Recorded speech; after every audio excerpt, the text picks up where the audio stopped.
March 1st, 1925. Still liked cake. Chicagoan found wife grouchy, but her cooking good.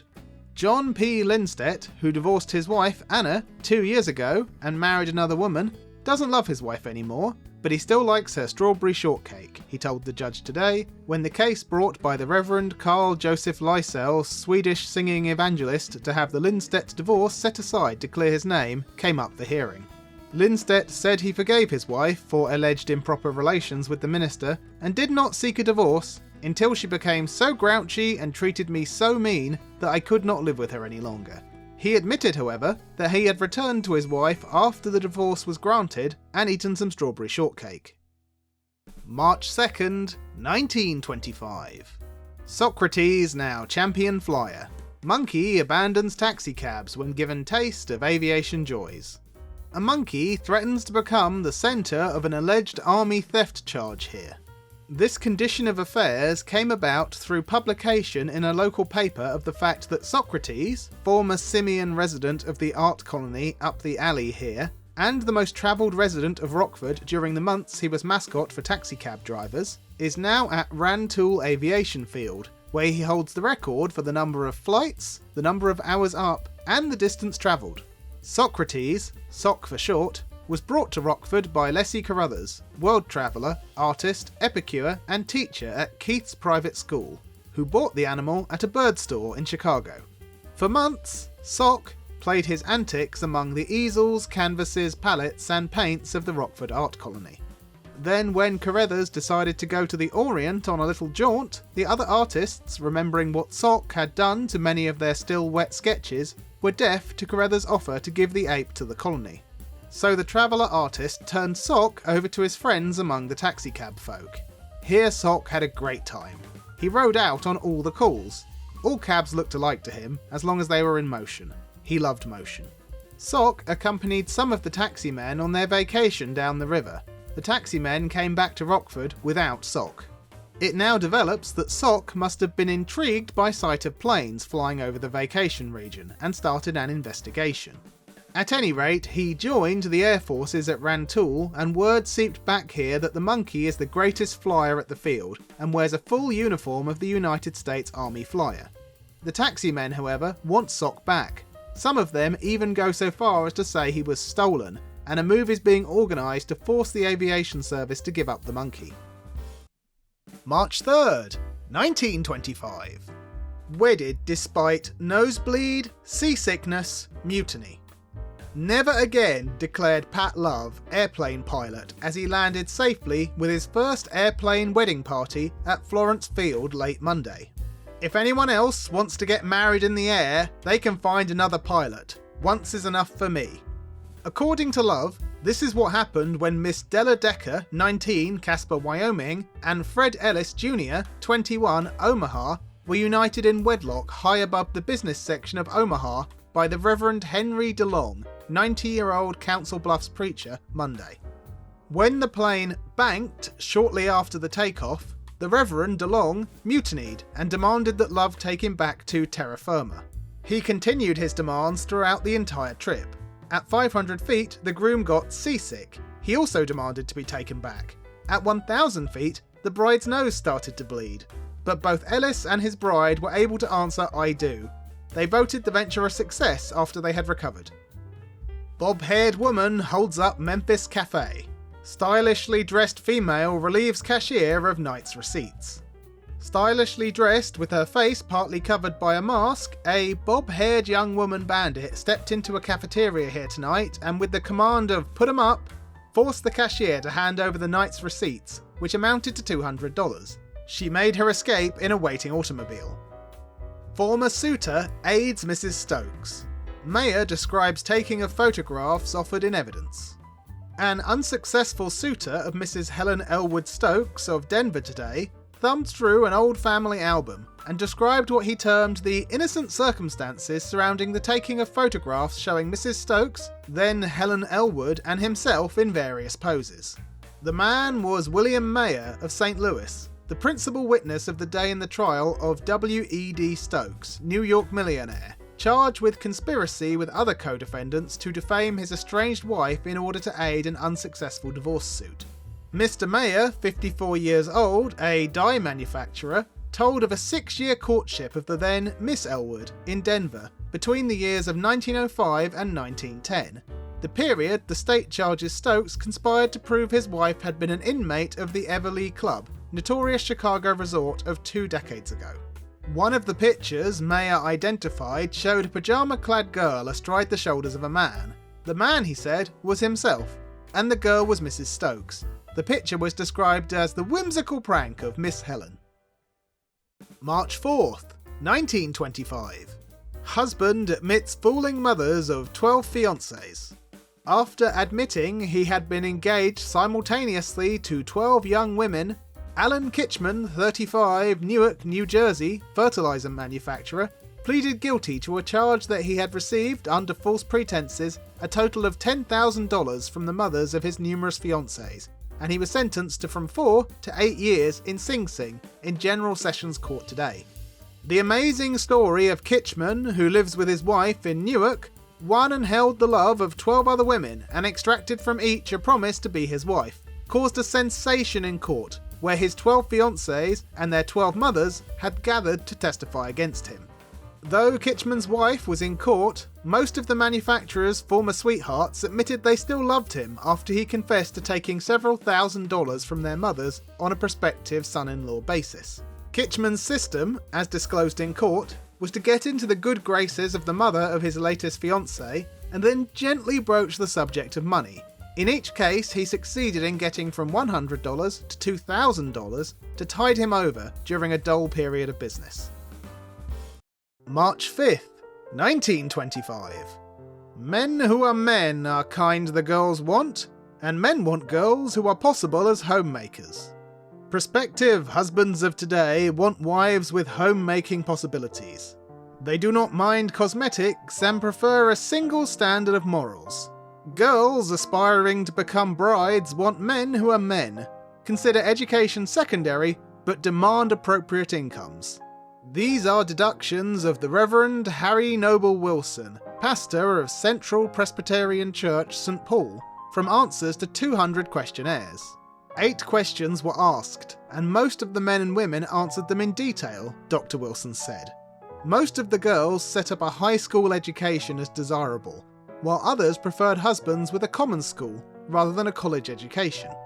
Adjectives used by the young women in describing traits of desirable men included fair, sane, thrifty, industrious, Sabbath-keeping, refined, resourceful, lover of animals, athletic, healthy, earnest, and sincere. The young men generally stated that looks do not count if the girl is right, said Dr. Wilson. The average youth questionee had no aversion to artificial beauty. Sophistication was preferred to naivety. March 6th, 1925. Bobby in own Virginia home. Mrs. Helmick gives up dog when master proves he still holds title. Bobby, centre of attraction in Washington's dog world last week, has a new home. Mrs. Eli A. Helmick, wife of Major General Eli A. Helmick, whose claims of ownership of the animal were upheld last week by Poundmaster Walter R. Smith, has given the dog to a Virginian, the real owner of the animal. The dog was picked up on Wisconsin Avenue 10 days ago by Pound employees. A dozen persons claim the animal, a male collie. Mrs. Helmick identified the dog and it was given to her. Mrs. Helmick explained today she got the dog from a woman friend who had got him from a couple in an apartment that wouldn't allow dogs. This couple got the dog from another family which had gone to Europe. This family got the animal from a man in Virginia. The publicity given Bobby attracted the Virginian's attention. He successfully proved he still held title to the animal, and it was given him. Bit by Sandwich wins $1,000 from Automat. Catherine Peirce obtained a verdict of $1,000 in city court in a suit she brought against the Horn and Hardart Company for damages suffered when she was bit by a sandwich in a restaurant at 34th Street and Broadway last May. The sandwich contained some creature which bit Miss Peirce on the lip. An autopsy held immediately afterward in the kitchen failed to identify the biter definitely. Miss Peirce declared it was a lizard. Thomas J. Brady, manager of the restaurant, thought it was merely a centipede or perhaps a wasp. Judge Finaletti advised the jury in his charge that the Court of Appeals has held that a restaurant is responsible for the quality of its food. Food containing lizards or other obnoxious insects, he said, was not palatable. March 7th, 1925. Girls' laughter baffles bandits. Miss Evelyn Rourke today saved a payroll of $1,800 by laughing at two men who held her up at gunpoint as she was returning from a bank with the money. "Get away from there," the girl ordered, and before the bold highwaymen could recover from their astonishment, she had entered an office building and summoned the police. John Conroy of South Boston was arrested. Pitchforks are wielded to bar rent collectors. Sheriff's party and police routed by tenants of Raja's former aide. Wild scenes occurred yesterday during attempted seizures for non-payment of rent on property in County Clare belonging to Captain James Charles Arthur, who figured in the famous Robertson vs Midland Bank suit as former aide-de-camp to Raja Sir Harry Singh. The sheriff's party and police were at first obliged to flee, but later returned with military reinforcements and clashed with the hostile crowd of tenants who were armed with pitchforks. The situation was eased when a number of the tenants paid their year's rent. When the sheriff and military retired, the bridges leading to the district were rendered impassable by felling of trees. March 8th, 1925. Burglar egotism leads to prison. An Italian burglar, nicknamed the Squirrel because of his amazing ability in scaling walls and facades of houses, is languishing in prison due to his desire to show off before comrades who doubted his ability to climb the front of a certain house. A plainclothes policeman was the unseen watcher to a performance by the Squirrel, in which he climbed up a drain pipe and over a wall with astonishing agility. He also heard him boast to his admiring comrades that he had travelled over much more difficult surfaces. The policeman thereupon disclosed himself and arrested the Squirrel on suspicion. Since his imprisonment, the epidemic of daring burglaries in Rome has ceased. Maniac believed to be in hiding on island. Residents of Cumberland Head believe an escaped lunatic or an eccentric hermit has made his home on an island in Lake Champlain, close to the shore. Each night, piercing screeches like those of a man in pain ring out through the darkness from the direction of a small island which is regarded as barren. The noises have continued for several nights, and local adventurers are waiting for the lake to freeze over so they may investigate. No light or sign of habitation can be discerned from shore, but the startling yells, followed by continuous laughter, are disturbing. March 9th, 1925. Minister claims undressed chorus girls turn customers to paganism. Stitch by stitch, America's undressed chorus girls are sending the customers of the musical reviews back to a state of paganism. This new broadside in the battle of ministers, club women and professional reformers was fired Sunday by the Reverend I.N. Hargett, pastor of the Grand Avenue Temple and a leader in the movement. "I made a tour of some of the girly shows just to satisfy myself that reports I had heard of their rottenness were true," said Dr. Hargett, "and everything I heard was true and more so.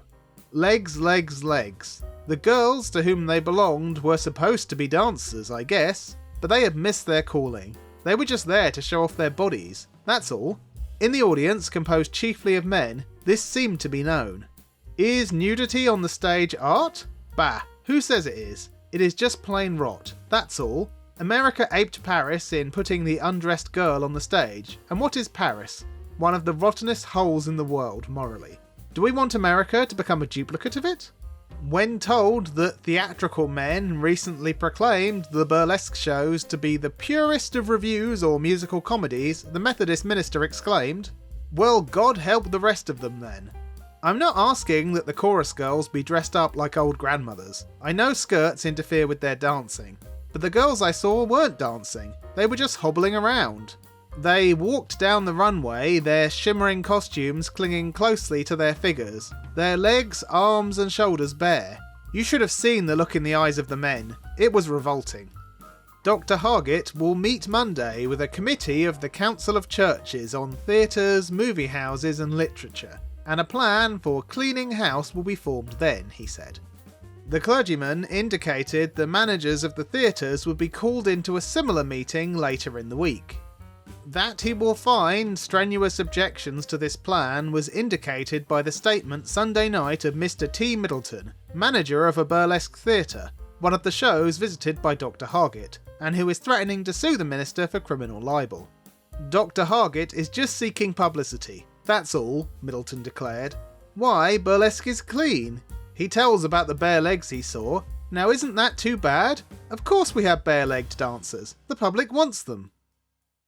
March 10th, 1925. Independent artists hold private show. Waldorf Astoria roof holds brilliant display of canvases in new manner. It is always a pleasure to cover the annual exhibition of the Society of Independent Artists on the roof of the Waldorf Astoria, because the worst that you write about most of the pictures is giving them all the best of it. Last year, a reviewer wrote that one of the pictures was terrible and the artist sent a note saying, "I shall try not to let your praise go to my head." They sell catalogues at the door, but don't buy one, because it's more fun making up titles as you go along the galleries. For instance, there's a portrait of a lady, according to the catalogue description, which would be a very snug fit under the title of Study in Secondary Ivy Poisoning, done in strawberry jam with a kitchen mop. An independent painter named Bronson has an impressionistic picture which may be his impression of Delancey Street and First Avenue on a night in June, but which more closely resembles the popular impression of stock-taking day in the Checker warehouse of the Checker Cab Company. The Dell would be better named Couple of Guys Out in the Woods Without Any Clothes On. There's another figure representing something in the now famous strife between capital and labour, that a doctor would recognise as exaggerated case of obesity and water on the left knee in woman 45 years old. The independent artists do not exhibit their paintings in the regular art shows for the same reason that Peggy Hopkins Joyce doesn't entertain the Astors socially.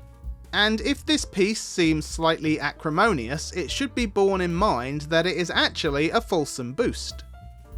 Folks in our town. Phone girl. Miss Central we know, as the calls come and go, your job lots of real patience takes. Through daytime and night, you can't always be right, 'cause human folks all make mistakes. March 11th, 1925. Cupid shoots 2 aides at White House. A White House romance that budded and bloomed under the watchful eye of President Coolidge will culminate here tomorrow in the marriage of Erwin Geiser, personal stenographer to the President, and Miss Doris Ruth Salter, one of the stenographers assigned to the office of Secretary to the President Sanders. The bride, just 20, is a native of Auburn, New York. In the spring of 1923, she came to Washington as a stenographer in the United States Veterans Bureau. In September of that year, she was transferred to the White House, only a few days after President Coolidge formally took possession and the couple met for the first time. Geiser, 27, hails from Lawrence, Massachusetts. He has handled all of President Coolidge's personal dictation and correspondence ever since the executive first came to Washington as Vice President. Wherever the President goes, whether it be in or out of Washington, Geiser accompanies the party. News of tomorrow's ceremony has been guarded by the couple, and only by the merest chance leaked out. From scanty information available, however, it is known the nuptial services will be conducted at St. Patrick's Catholic Church. Miss Raina I. Clifford, who has worked opposite Miss Salter throughout the Coolidge administration, will be maid of honour. There will be a best man also, but beyond the fact that his first name is Ray, Geiser has succeeded in keeping his identity a secret. Mr. and Mrs. Edward T. Clark, the former President Coolidge's private secretary, will attend the wedding, as may also Mr. and Mrs. Coolidge. Other White House officials and attachés are hopeful that invitations will be extended them also, now that the secret is out. The president has given the couple a 2-week vacation. Just where the honeymoon will be spent is not known, but it is understood mail will reach them at the bride's home in Auburn for the greater part of the 14 days. Also, Niagara Falls is not so far distant. The couple will make their home in Washington. Miss Salter will not return to the White House. March 12th, 1925. Fear of sea is much too great. Wife induces Riddle to return to private life. Mrs. John Wallace Riddle, wife of the United States Ambassador to Argentina, whose resignation was accepted yesterday by President Coolidge, has explained from her home at Farmington, Connecticut, how a series of sea mishaps which she experienced was the cause of her husband's retirement from foreign diplomatic service. Mrs. Riddle, then Miss Pope, was a passenger on the steamship Lusitania when it was hit by a German torpedo off the coast of Ireland in 1915. Among the 1,198 victims of the disaster were her 2 travelling companions. Mrs. Riddle was thrown unconscious into the water, but she survived. The shock of the experience disabled her for several months and produced in her mind a dread of the sea that made ocean travel for her an ordeal. A year after the Lusitania disaster, she was married to Riddle. Soon after our marriage, said Mrs. Riddle, it became necessary for us to go abroad, in spite of my distaste for sea voyaging. On the trip from England to Iceland, a boiler blew up aboard our ship. On the way back, the vessel burned at its pier in Norway. The 2 experiences, linked with the Lusitania horror, greatly deepened my distrust of the ocean. However, when Riddle was appointed ambassador to Argentina, she went with him. Returning to New York 6 months later, she again experienced ill luck. On the way north, she said, the rudder of our ship jammed, the vessel nearly turning turtle, and for a time we were in great peril. For 3 months after landing, I was ill. Now my physician has absolutely forbidden me venturing on the water again. I cannot go with my husband, and he cannot stay with me and retain his post. This winter, when he was home on sick leave, we decided he would have to resign. I took a letter from my physician explaining the circumstances to Secretary Hughes, so the State Department would understand. Mr. Riddle sailed for Argentina last month in order to be at his post when resigning.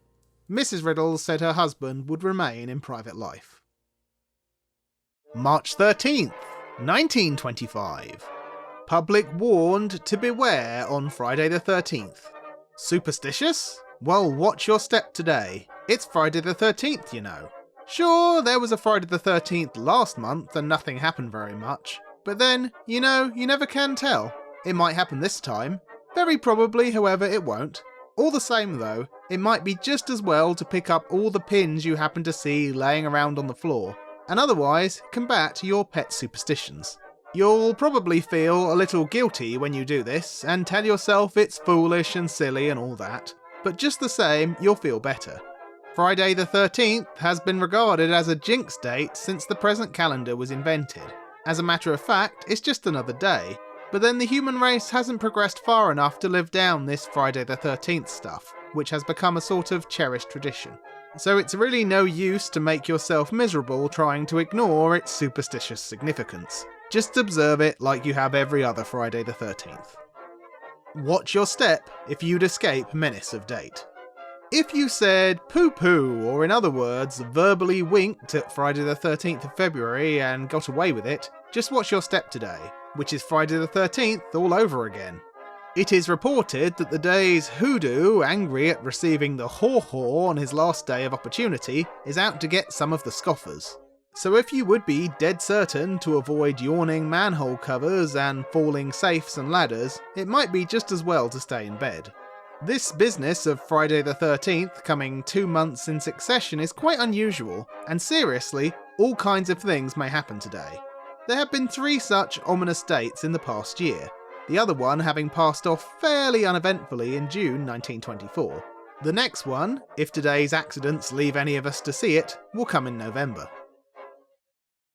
March 14th, 1925. Dorothy Dix's letterbox.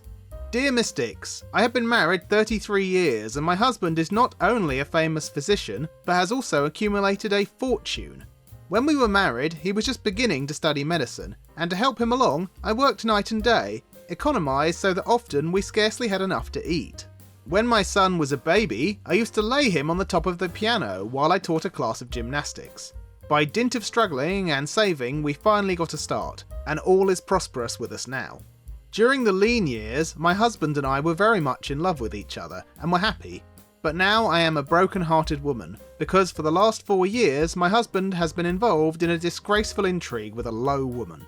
My husband says that he cannot give this woman up, but he begs me not to divorce him because a scandal would lose him his practice. He would be dropped from the staffs of the hospitals and be asked to resign from the board of directors of several banks. I feel that I slaved to get him where he is today, that I am entitled to my share of his prosperity, and that I should not be driven from my home, for I am too old to start to earn my living now. Yet my husband is not willing to pay me enough to keep me comfortably, and I have no one to go to, as my only son was killed in the Great War. What can I do? Heartbroken wife. Answer. My advice to you, heartbroken wife, is to sit tight and keep your home and your position in society. Don't be foolish enough to throw everything up and turn over to another woman all that you have worked and slaved for, as you would do if you divorced your husband. At your time of life, physical comforts and an assured income and freedom from worry about the future are more important than romantic love, and they are a great compensation, even for a broken heart. Many women do not realise this, and so, outraged and infuriated by their husband's infidelity, they break up their homes and get divorces, only to find that they have lost not only their husbands, but their means of livelihood. Believe me, there is nothing so pitiful as an old woman trying to support herself in a world that has no need for such services as she can give. And you can have this comfort, that if you stand by your guns, your husband will undoubtedly come back to you in the end. Sooner or later he will tire of his infatuation for this other woman and return to the love of his youth.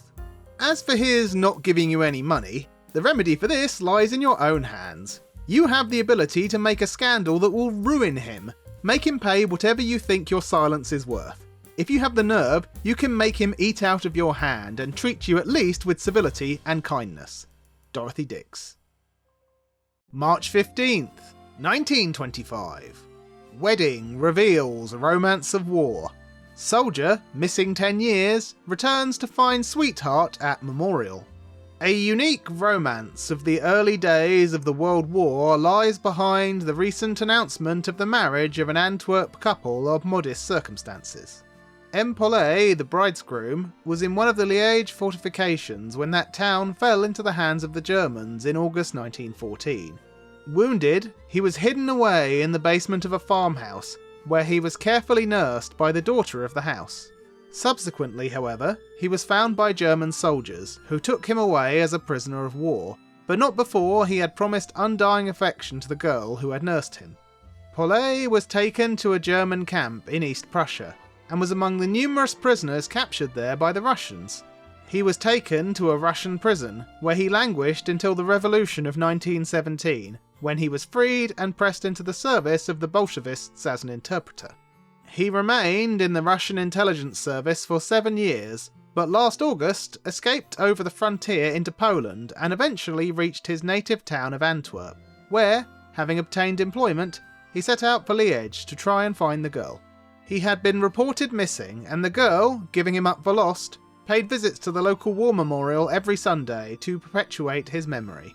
She was on one of these visits when Paulet arrived, and there was a dramatic meeting at the foot of the memorial. The wedding, from Paulet's home in Antwerp, followed a few weeks later. March 16th, 1925. Police use clubs to quell rioters. Lecture on Russia displeases audience and free-for-all fight begins. 50 policemen wielding clubs and scattering groups quelled a small riot in the Loop Sunday afternoon when 2,500 persons joined in free-for-all battles following wild scenes at a lecture on Russia. Hecklers had broken up the meeting in the Garrick Theatre when Radomir Abramovich, member of the International Socialist Party, attacked the Soviet regime. 30 persons received minor injuries in fights at the theatre and in nearby streets, and 2 women and a man were arrested. Reserves hurriedly summoned to the theatre struggled for an hour before forcing the crowds to disperse. Abramovitz, who fled from Russia after the revolution and has since lived in Germany, was met with shouts of "That's a lie!" almost as soon as he began discussion of Russia. The audience further expressed its disapproval in a barrage of paperwads, newspapers and anything that came to hand, and the lecturer was driven from the stage. Personal fights began and the police were summoned.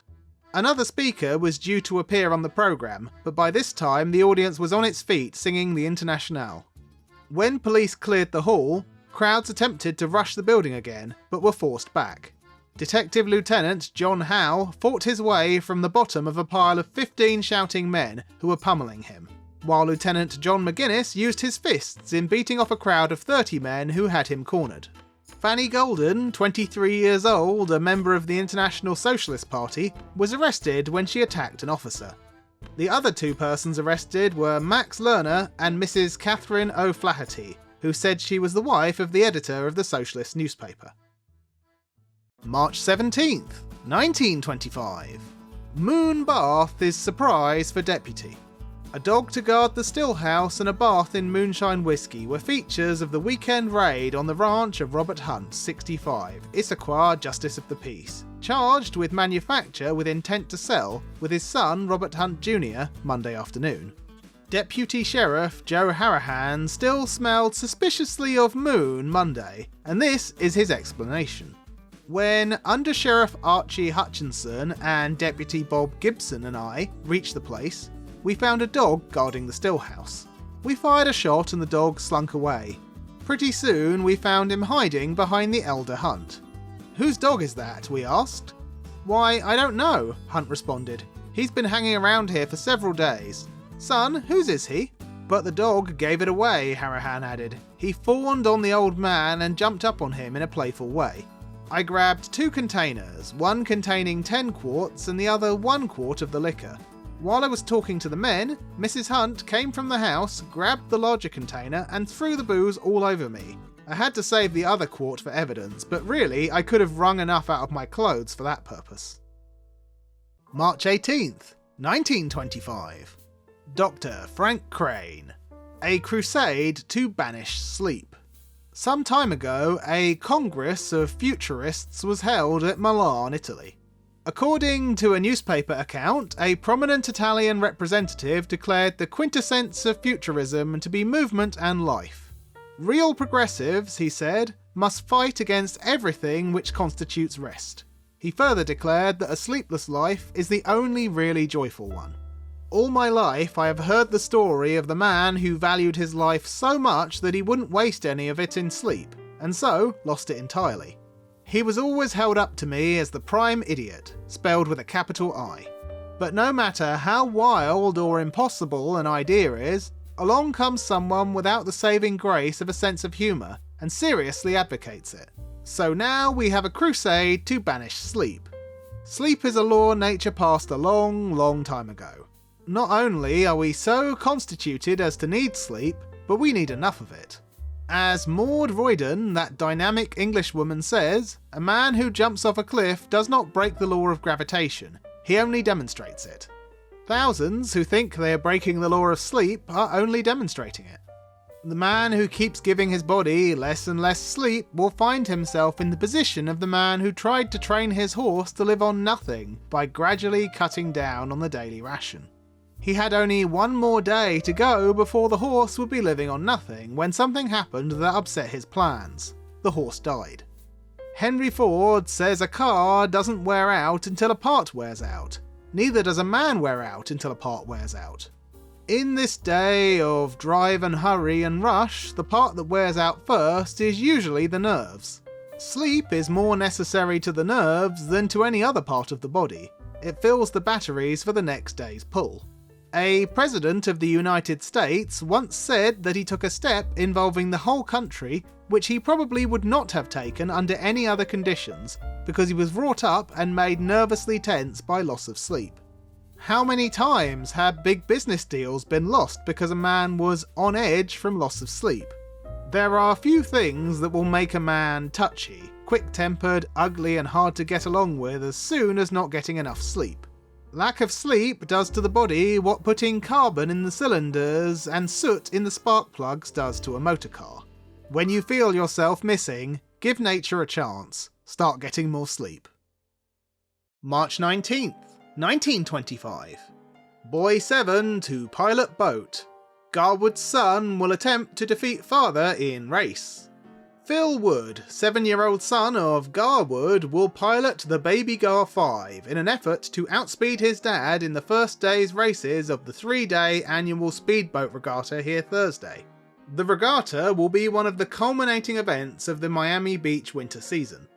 Other boats entered in the first day's race with the Baby Gar 5 are the Baby Gar 4 and the Adieu 5, owned by Webb J.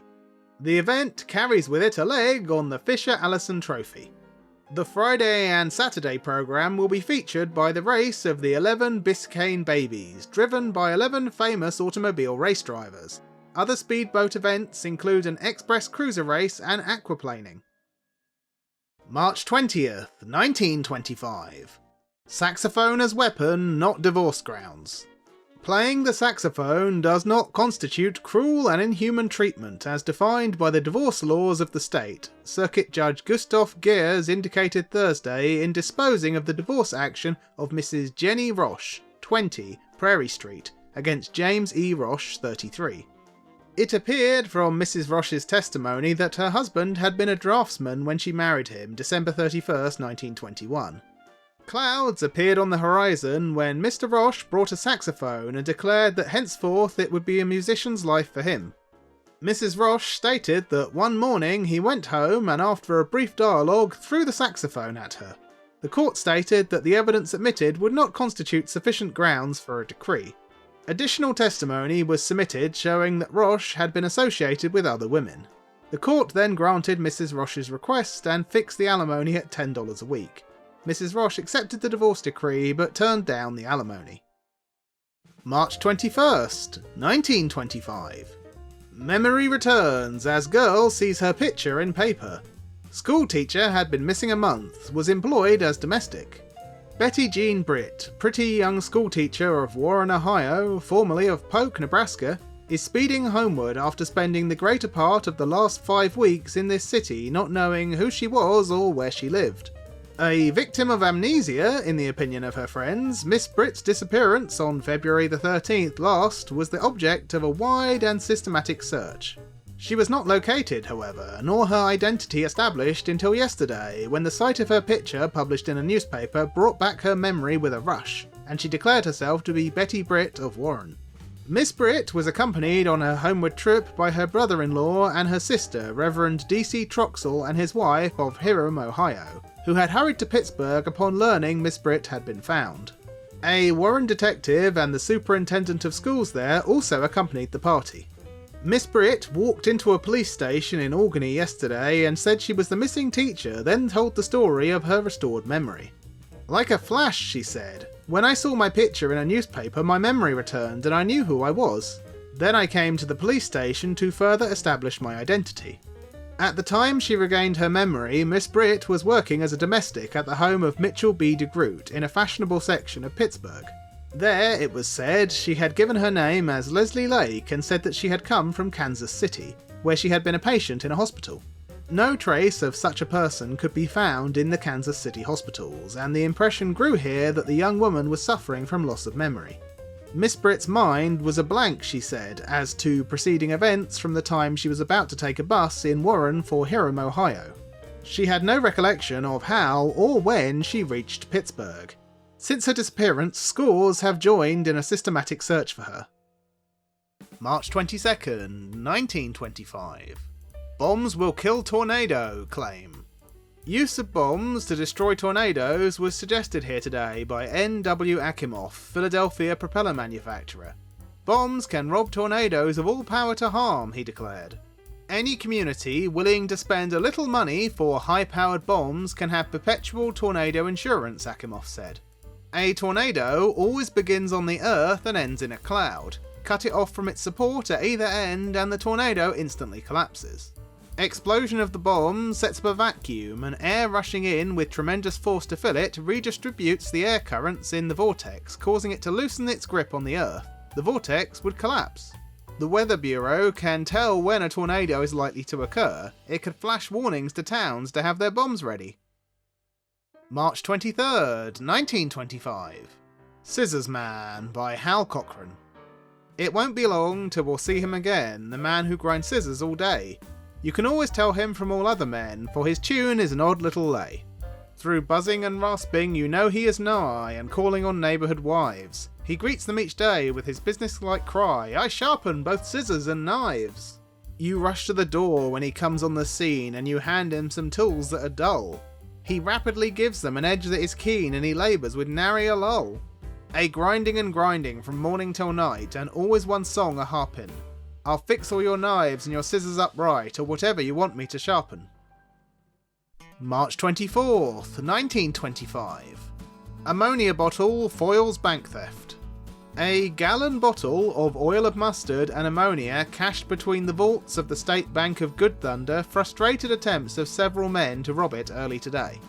When the robbers set off a charge of high explosive against the vault door, the blast shattered the bottle containing the mixture, and the fumes prevented entrance to the vault. The explosion caused $2,500 damages to the bank. F.H. Morlock, cashier of the bank, said the mustard-ammonia combination was a little invention of my own. March 25th, 1925. Griffin man seeks adopted dog. I gave Jackson my vote, but I'm not going to give him my dog, declared John W. Cowling of Griffin, according to a United Press dispatch. The statement was in reference to a yellow Scotch collie adopted by Governor Jackson when he and his family visited the storm-stricken area Sunday. The governor had been given to understand the dog was property of Claude Schmar, who was killed by the tornado. Now Cowling says he believes someone at Griffin got mixed up in dogs. March 26th, 1925. Shoots mate to make him notice her at party. I shot my husband because I wanted him to notice me. Thus did Mrs. Ralph Gerard seek to explain away her act, which sent her husband to the hospital and herself to a cell. It was our 10th wedding anniversary, said Mrs. Gerard in an interview today. We were having a little party. Ralph had been growing cool toward me for some time. At our anniversary party, I expected him to be a little more attentive. He danced with all the girls except me. I didn't shoot him because I didn't love him, but to make him notice me. Mrs. Gerard is being held pending the outcome of her husband's injury. At the hospital, it was admitted that he may die. Liquor car nabbed by police, towed away during night. Bigger, broader, and altogether more embracing ideas in thievery are showing themselves in Washington. Police reports yesterday recorded the theft of a large moving van. Today's report added insult to injury in 2 additional cases. A bootleg car, riddled with bullets, with a hole in its gasoline tank and 2 rear tyres flat, had been parked in a vacant lot near the 11th Precinct station yesterday by Prohibition officers. Last night, thieves calmly removed it by towing it away. At the same time, some ambitious person removed 6 loads of building stone valued at over $60 from the rear of Klingle Mansions, Connecticut Avenue, without arousing any suspicion until the owner found them gone. March 27th, 1925. Mother had to wait for engagement ring. I married a young man not greatly blessed with worldly goods, says a writer in the Washington Star. It taxed his financial resources to the uttermost to start even our modest housekeeping, so our engagement was not sealed with the customary ring, although I did have a small wedding ring. During our early married life, we had to work and plan to make just a poor living for our 3 little girls. For although John's salary increased, so did living expenses, and luxuries were unknown. Soon after our eldest daughter became engaged, John made quite a sum of money on a business deal. One evening he came home with an expensive-looking ring box, and opening it showed us a beautiful diamond ring. We all supposed it to be an engagement present for daughter. She looked complacent, while the younger girls were frankly envious. My heart fluttered when John interrupted with, "Here, wait a minute, that's Mother's engagement ring. Goodness knows she's waited long enough for it, but now's the first time I've been able to afford the kind she deserves." March 28th, 1925. Does anybody here want to purchase 4 nice bear cubs? In the past, Milwaukee postal officials have been asked to perform all sorts of favours, including arrangements for real estate transfers, obtaining wives for anxious swains and husbands for desolated widows. But the favour asked of Postmaster Peter F. Piasecki Friday was a winner. Frank Smith, town of Hawkins, Rusk County, a wild animals salesman, sent the postmaster the following letter. Dear Sir, I wish you would give me the name of some party in your city who would be interested in a line of wild animals, such as bears, as I have 4 cub bears about 5 weeks old. I would like to sell them to some party who would be interested in this line. Thanking you for your advice, yours truly, etc. His mail-order wife thwarts divorce plan. Herman A. Deal, 37, engineer, formerly of Somers, Montana, and now of West Allis, is a man of literary leaning. His efforts along that line bore fruit about 4 years ago when he advertised in a newspaper for a wife. That was in Montana. Several days later he received an answer and there was a wedding at Somers, Montana, May 4th, 1921. Deal appeared in the divorce court Friday, charging that his wife, Elvira, Superior Street, put her brothers above everybody, including her husband. Only recently she asked his boss whether he couldn't let Herman take off a day so he could take her brothers out automobile riding. In replying to her husband's complaint, Mrs. Deal introduced a letter which she claimed she found in his coat pocket and which was addressed to a woman in New York. Deal explained the whole matter in a very simple way. He said that he had previously written to the woman in reply to her inquiry in a magazine for information regarding Montana homestead rights. The second letter, the one which the wife found in the coat pocket, he had written with the desire to cure her of jealousy. He said he well knew his wife would be going through his pockets looking for evidence against him. After listening to stories of both, Judge Gustav Gers found there was no grounds for divorce and dismissed Herman's complaint. He gave Mrs. Deal leave to file a counterclaim within 1 month if she cares to. March 29th, 1925. Romantic women are only a myth, says noted author. Michael Arlen asserts it's merely because some women have more time. Romantic women? It's a myth. They are no more romantic than men. It's merely that some women have more time for romance than some men, and some men have too little imagination. After which commentary, Michael Arlen of the Green Hat fame and newly arrived in America impatiently tightened his afternoon coat and gave the sly smile so well known in the London salons. I write of romantic disillusion and disenchantment, you say. Well, is that not life? Can I help it if imaginations are limited? Don't decry romance, there's nothing the matter with romance, the people are to blame. And morals? I don't know how it is in America, but in England the so-called leisure classes are constantly libelled. Women of money are far better moral than those without money. They are too busy to be immoral. You can't be very immoral and very tired at the same time. If your life is a round of dancing and socials and salons, when, pray, does one find time for immorality? No, the really sordid immorality is among the poorer classes. The younger generation? I once had one of my characters say that it is absurd to talk of generations. He contended that they were all a mess. It is quite possible that one generation has greater opportunity for being a mess than others.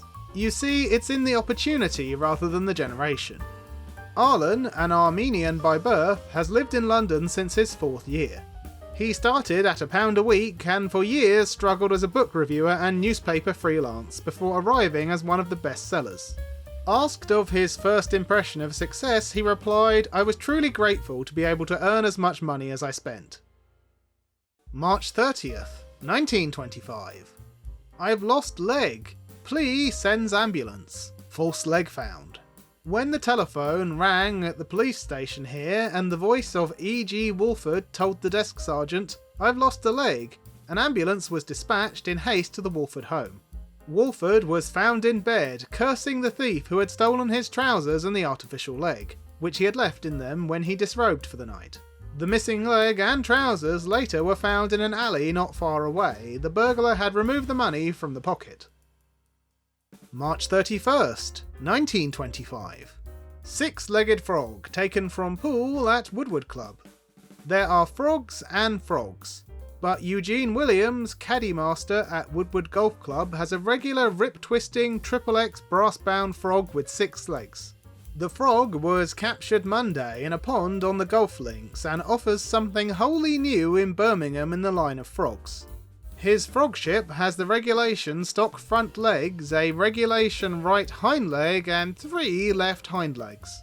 And the extra legs are perfectly formed with perfect feet. Mr. Williams will turn the frog over to one of the local colleges. Thanks for watching. Please let me know what you thought in the comments, and please also consider watching another one of my videos. Thanks again, and I'll see you next time.